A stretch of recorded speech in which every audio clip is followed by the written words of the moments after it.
The first thing that we want to ask you is, do you think you are more often in a place where you are thinking about and feeling about money, or thinking about and feeling about not enough money? Because every subject is two subjects: what is wanted and absence of it. And so you can answer that question by knowing if you feel optimistic or worried, if you feel eager or angry, or eager or frustrated. In other words, you can tell by the way you feel whether you're thinking about money in the way the source within you is thinking about it for you, or whether you're thinking about it in a different way.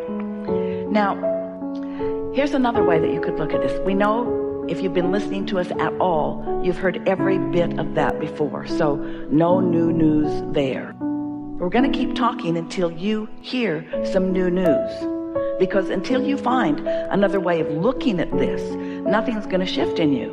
And unless something shifts, then your experience can't change. So that's what we do. We keep coming at it from another direction and another direction and another direction until suddenly you have an understanding, and then you feel different. And when you feel different, then you attract different. And when you attract different, then you experience different manifestations. So that's the whole objective here in this really important topic. We wrote a book called Getting Into the Vortex because we wanted to make this vibrational version of you something that felt more real to you. Because you can't see it or hear it or smell it or taste it or touch it.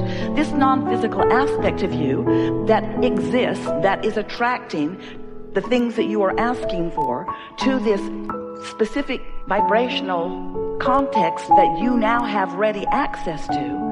This is a reality, but because you can't translate it yet through your eyes and ears and so on, then you often see absence of money rather than presence of money, even though there is a vibrational presence of money. So then you say, and we don't blame you, we get what you're saying, Abraham, how do I turn these thoughts to things?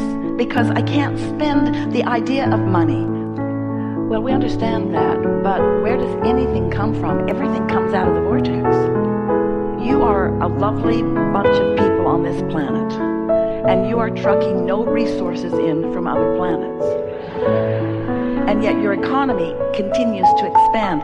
Where is it coming from? It's coming from life and from asking